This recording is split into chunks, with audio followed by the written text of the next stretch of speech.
नमस्कार, आदि टीवी देख रहे हैं आप और मैं हूं आपके साथ नैन्सी शर्मा। तो सत्ता का महासंग्राम जहां आज बेहद ही महत्वपूर्ण दिन और धीरे धीरे कर जो रुझान है वो अब नतीजों में भी तब्दील होते जा रहे हैं। सबसे पहले आपको मध्य प्रदेश की स्थिति के बारे में अगर बताएं तो मध्य प्रदेश में बीजेपी ने क्लीन स्वीप कर दिया है। यहां सभी 29 सीटों पर बीजेपी ने जीत दर्ज कर ली है। जो दावा लगातार मध्य प्रदेश में बीजेपी कर रही थी सभी 29 सीटों को जीतने का, वो दावा धरातल पर अब सही साबित हुआ। क्लीन स्वीप बीजेपी ने यहां कर दिया है। सभी 29 सीटों पर बीजेपी ने अपनी जीत का परचम लहराया। मध्य प्रदेश में कांग्रेस का पूरी तरह से अब सूपड़ा साफ हो चुका है। जहां सीएम डॉक्टर मोहन यादव ने एक बयान भी दिया। उन्होंने कहा कि आज जो उपलब्धि हासिल हुई वो अद्भुत है, रिकॉर्ड तोड़ने का कुछ नहीं बचा। भोपाल खजुराहो के लिए सभी को बधाई। छिंदवाड़ा में 1 लाख से ज्यादा मतों से बीजेपी ने जीत दर्ज की है। दिग्विजय सिंह को जनता घर छोड़कर आई है।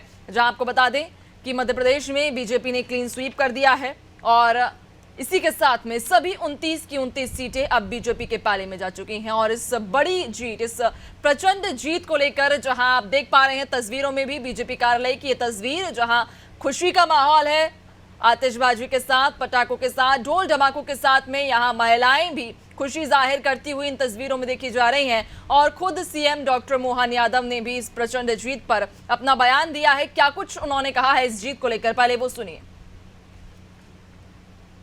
29 लोकसभा सीट में भी रिकॉर्ड को देखिए।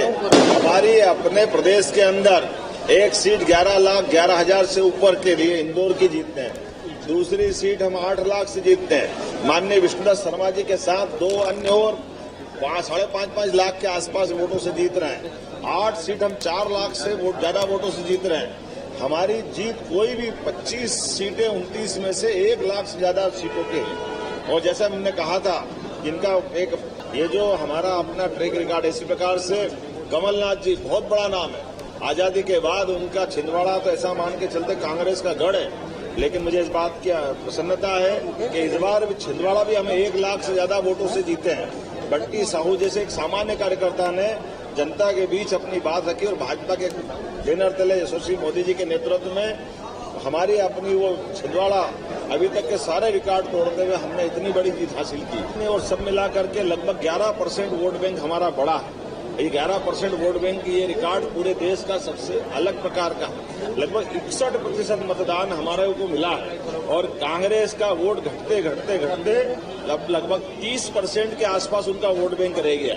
ये इस बात का संकेत देता है कि पूरा प्रदेश भाजपामय हो चुका है, पूरा प्रदेश मोदीमय हो चुका है। और हम सब मिलकर के एक बार फिर नए संकल्प के साथ डबल इंजन की सरकार के लिए संकल्पित हैं। तो मध्य प्रदेश में बीजेपी ने क्लीन स्वीप कर दिया है। जो दावा लगातार पार्टी भर रही थी, कहीं ना कहीं अब उस दावे पर खरी भी उतरी है। सभी 29 सीटें बीजेपी ने अपने पाले में कर ली हैं। एक खास पैनल हमारे साथ जुड़ चुका है, इस पर चर्चा हम करेंगे। पहले खास पैनल के साथ मैं आपको सभी को रूबरू करा दूं। सचिन वर्मा बीजेपी प्रवक्ता हमारे साथ जुड़ गए हैं। इसके अलावा राजकुमार उपाध्याय कांग्रेस प्रवक्ता हैं, हमारे साथ में जुड़ चुके हैं। वहीं वरिष्ठ पत्रकार खिलावन चंद्राकर हमारे साथ में कुछ देर बाद जुड़ेंगे। आप सभी का बहुत शुक्रिया नादी टीवी के साथ जुड़ने के लिए। 2 और मेहमान हमारे साथ जुड़ चुके हैं। वरिष्ठ पत्रकार राजीव खंडेलवाल हमारे साथ जुड़ गए हैं और वरिष्ठ पत्रकार खिलावन चंद्राकर हमारे साथ जुड़ गए हैं। आप दोनों का बहुत स्वागत है नादी टीवी पर। चलिए चर्चा की शुरुआत करेंगे। सबसे पहला सवाल खिलावन जी आपसे मेरा रहेगा। मध्य प्रदेश में बीजेपी ने क्लीन स्वीप कर दिया है। जो दावा लगातार पार्टी कर रही थी कि इस बार मध्य प्रदेश में 29 कमल खिलेंगे और वाकई वो धरातल पर साबित हुआ। एकमात्र जो लोकसभा सीट बाकी थी छिंदवाड़ा, उस पर जरूर ये कहा जा रहा था कि कश्मकश की स्थिति बन सकती है, लेकिन जब परिणाम आए 1 लाख से ज्यादा के अंतर के साथ वहां पर कांग्रेस को हरा दिया। नैन्सी, निश्चित रूप से कांग्रेस जो भाजपा जो बार बार कह रही थी, भाजपा के नेता बार बार कह रहे थे कि हम मध्य प्रदेश में क्लीन स्वीप करेंगे और वो क्लीन स्वीप हुआ। पूर्व मुख्यमंत्री शिवराज सिंह चौहान ने तो यहाँ तक कह दिया था कि हम 29 कमल के फूल का माला जो है मध्य प्रदेश से दिल्ली भेजेंगे और उनका आशा यही था कि क्लीन स्वीप करने का, और वही हुआ। मुझे लगता है कि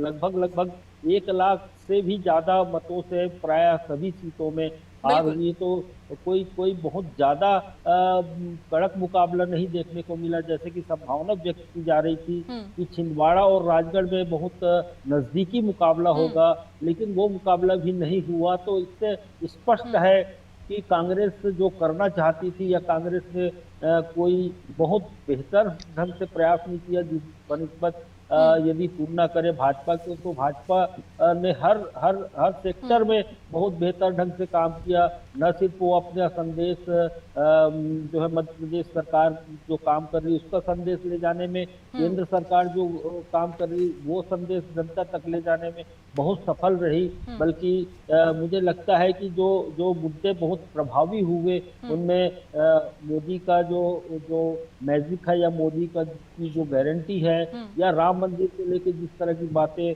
लगातार हो रही थी, ये सब मुद्दे जो है निश्चित रूप से प्रभावी हुए और जनता को प्रभावित किया। और इसी के बदौलत मुझे लगता है भाजपा ने क्लीन स्वीप करने में सफल हुई। और सबसे महत्वपूर्ण बात यही है कि हम पूरे चुनाव के दौरान देखा कि कांग्रेस में संगठन को लेकर के जो कमियां थी वो बिल्कुल, यानी कहीं ना कहीं जो तैयारी थी वो कांग्रेस की बीजेपी के मुकाबले में थोड़ी कम थी। और एक ये वजह भी हो सकती है कि जिस तरह के परिणाम फिलहाल सामने आए हैं बीजेपी के पक्ष में सभी जो सीटें हैं वो गई हैं, एक वजह इसको भी माना जा सकता है। चलिए अब आगे चर्चा को बढ़ा लेंगे, जहां सचिन वर्मा जी से मेरा सवाल रहेगा। बीजेपी प्रवक्ता हमारे साथ में लगातार जुड़े हुए हैं। सचिन जी, आपसे सबसे पहले तो प्रतिक्रिया आपकी चाहूंगी कि जो दावा पार्टी कर रही थी कि 29 के 29 कमल इस बार खिलाने वाली है, सभी 29 सीटें बीजेपी के पाले में गई हैं, आपकी प्रतिक्रिया इस पर चाहूंगी सबसे पहले। देखिए, प्रचंड जीत है और ऐसी अभूतपूर्व जीत है जो पहले कभी भाजपा को प्राप्त नहीं हुई थी। भाजपा ने कभी 29 की 29 सीटें जो है मध्य प्रदेश में नहीं जीती थी। और इस बार जो है वोट अगर आप अंतर भी देखेंगे तो कांग्रेस और बीजेपी के बीच में दुगने वोटों का अंतर है। वो हम 30% में हैं, हम 61% वोट जो है हमें प्राप्त हुए हैं। तो जो संगठन है भाजपा का प्रदेश में काफी सशक्त है। पूरे देश में जो है मध्य प्रदेश का जो संगठन है उसकी मिसालें दी जाती है भाजपा में। और माइक्रो मैनेजमेंट जो जिस तरह से बूथ पे क्या है, उस माइक्रो मैनेजमेंट को पूरे देश में रिप्लिकेट करने की कोशिश की गई थी। जब हमने विधानसभा में जो हमारा माइक्रो मैनेजमेंट था उससे हमें सफलता मिली थी, तो रेप्लिकेट करने की कोशिश की गई थी। तो इस तरह से मध्य प्रदेश में बिल्कुल विनोद जी, आपको रोकना चाहूंगी मैं। इस वक्त तस्वीरें हम दिखा रहे हैं चूंकि एनडीए की जीत यहां पर हुई है और अब इस जीत के बाद में प्रधानमंत्री नरेंद्र मोदी दिल्ली के बीजेपी कार्यालय पहुंचे, उनके साथ में जेपी नड्डा भी मौजूद हैं और यहां पर देखिए उनका भव्य स्वागत किया जा रहा है। हर्षोल्लास का यहां पर माहौल है, खुशी जहां चारों तरफ दिखाई दे रही है। और तमाम बीजेपी के जो लीडर्स हैं वे इस वक्त काफी खुश हैं चूंकि तीसरी बार केंद्र में एक बार फिर बीजेपी की सरकार बनी, एनडीए की दरअसल सरकार बनी। और एनडीए की इस प्रचंड जीत पर जहां दिल्ली के बीजेपी मुख्यालय से ये सीधी तस्वीरें आप देख पा रहे हैं, यहां पर प्रधानमंत्री नरेंद्र मोदी, जेपी नड्डा, इसके अलावा राजनाथ सिंह, अमित शाह, तमाम वो बड़े नाम बीजेपी के जिन्होंने इस बार चुनाव में अपनी पूरी ताकत झोंकी और प्रचंड रूप से प्रचार किया। वो बड़े लीडर्स जिनकी मेहनत अब रंग लेकर आई है वो सभी आज दिल्ली मुख्यालय पर पहुंचे हैं। जश्न मनाया जाएगा और ये जश्न की ये वो तस्वीरें इस वक्त हम अनादि टीवी पर आपको दिखा रहे हैं। और चलिए चर्चा पर एक बार फिर से वापसी करेंगे। अनिल जी, जो बहुत शुक्रिया। सचिन जी, माफ कीजिए सचिन जी, आपको बहुत शुभकामनाएं कि मध्य प्रदेश में आपकी सरकार बनी है और 29 के 29 कमल आपके पास हुए हैं। अब चलिए आगे बढ़ेंगे। राजकुमार उपाध्याय कांग्रेस की तरफ से हमारे साथ में जुड़े हुए हैं। राजकुमार जी, आपसे सवाल मेरा रहेगा कि बीते कुछ सालों से देख पा रहे हैं कि लगातार कांग्रेस का जो ग्राफ है वो घटता जा रहा है। पहले 27 सीटें बीजेपी के पास थी, उसके बाद फिर 28 हुई और अब 29 की 29 सीटें ही बीजेपी के पास चली गई हैं। कहां कमी रह गई है? देखिए, हमें जो जनमत मिला है हम उसको स्वीकार करते हैं मध्य प्रदेश में, लेकिन मध्य प्रदेश में जो कांग्रेस संगठन की जीतू पटवारी जी का कुछ ही समय पहले प्रदेश कांग्रेस अध्यक्ष के रूप में उनको दायित्व दिया गया था और कुछ समय पर ही उनको बाद दायित्व ग्रहण करने के बाद पीसीसी चीफ का और लोकसभा चुनाव की तैयारी की जुट गए। लेकिन चूंकि संगठन को जमीनी स्तर तक तैयार करना, पटवारी के नेतृत्व पर सवाल उठा रहे हैं क्या? बिल्कुल नहीं। जीतू पटवारी जी बहुत विपरीत परिस्थिति में कम समय में उन्होंने इतना अच्छा संगठन खड़ा करके और इतने ज्यादा परेशानी जो भारतीय जनता पार्टी के विपक्षी नेताओं ने मध्य प्रदेश में पैदा की है, लेकिन जो एक भी पूरी सीट नहीं जीत देश पाई ने है, देखा है। एक भी सीट नहीं जीत पाई है राजकुमार जी। पहले तो एक थी छिंदवाड़ा, एक सीट थी कांग्रेस के पास में। इस बार 1 लाख, मार्जिन छोटा मोटा नहीं है, बहुत बड़ा ये मार्जिन है। 1 लाख से ज्यादा वोटों से हराया है नकुलनाथ को बीजेपी ने। नैन्सी जी, हम जनमत को स्वीकारते हैं। हम एक चेहरे पर चुनाव नहीं लड़े। भारतीय जनता पार्टी ने एक चेहरे पर चुनाव लड़ा था और जिसको जनता ने नकार दिया है, उनको बहुमत नहीं मिल पाया है। अब जब बहुमत भारतीय जनता पार्टी को नहीं मिला, जो कहते थे वो हमें 400 पार, अब की बार मोदी सरकार, भाजपा सरकार, कभी उन्होंने एनडीए सरकार नहीं बोली। अब लेकिन दोपहर 2 बजे के बाद परिणाम जब परिवर्तित हुए तो बार बार वो एनडीए सरकार पर आ गए। तो ये बार बार भटकाव का रास्ता भारतीय जनता पार्टी और विपक्षी दल है। कांग्रेस ने INDIA गठबंधन को लेकर चले, उनके साथ सीट शेयरिंग करी, उनके साथ रैलियां करी, उनके साथ सम्मान के साथ उनको स्थान दिया। ये कांग्रेस ने INDIA गठबंधन के नेताओं के साथ समन्वय, संवाद और साथ लिखा। लेकिन देश की जनता ने वर्तमान परिस्थिति में भारतीय जनता पार्टी के एक चेहरे पर, जिस पर चुनाव लड़ा गया, उनको नकार दिया गया है, उनको अस्वीकृत किया है। ठीक है, ईवीएम पर कुछ कहना चाहेंगे? क्योंकि चुनाव से पहले तक दिग्विजय सिंह का ये बयान सामने आता था कि ईवीएम बीजेपी के पास है, इलेक्शन कमीशन बीजेपी के पास है, सुप्रीम कोर्ट बीजेपी के पास है। क्या अब कोई आपका सवाल रह गया ईवीएम पर? देखिए, दिग्विजय सिंह पूर्व मुख्यमंत्री, PCC चीफ, राज्यसभा सदस्य, AICC के महासचिव, वो बहुत बड़े बड़े पदों पर रहे हैं। वो किस भावना से, किस बातों से, उनको कौन सी चीजें उसमें समझ आती है, उस पर बोलते हैं। तो मेरा बोलना बड़ा अलग रहेगा, क्योंकि मैं एक छोटा कार्यकर्ता हूं कांग्रेस का। लेकिन हम लोग कांग्रेस की नीति और हमने जो महंगाई, बेरोजगारी और संविधान लोकतंत्र के लिए जो लड़ाई लड़ी, उसके लिए जनता ने ठीक है, राजीव जी से भी ले लेते हैं प्रतिक्रिया। राजीव खंडेलवाल जी हमारे साथ काफी देर से जुड़े हुए हैं। राजीव जी, आप किस तरह से देखते हैं मध्य प्रदेश की राजनीति को?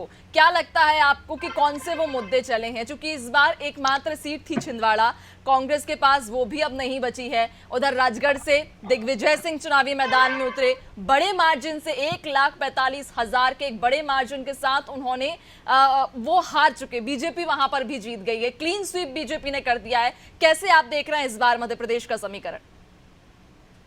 नमस्कार।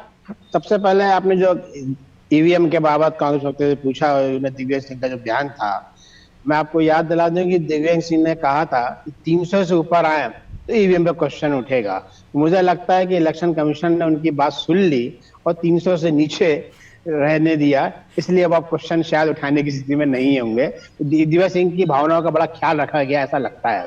दूसरी बात, मध्य प्रदेश में कांग्रेस जो है बहुत संक्रमण काल से गुजर रही इस समय। मैं सोचता हूँ कि पूरे देश में कांग्रेस ने जो चुनाव लड़ा है वो सबसे वर्स्ट चुनाव यदि कहीं लड़ी है तो मध्य प्रदेश है। और उसका सबसे बड़ा कारण यह है कि जब मध्य प्रदेश में विधानसभा के चुनाव हुए तो जिस बुरी तरह से वहां पे कांग्रेस हारी, और उसके आप देखिए विधानसभा चुनाव के समय भाजपा से कांग्रेस में लोग जा रहे थे और उसके बाद से लोकसभा चुनाव के आने तक उल्टा हो गया, भगदड़ मच गई कांग्रेस में और सब एक बड़े से बड़े नेता कांग्रेस छोड़ के भाजपा में शामिल हो गए।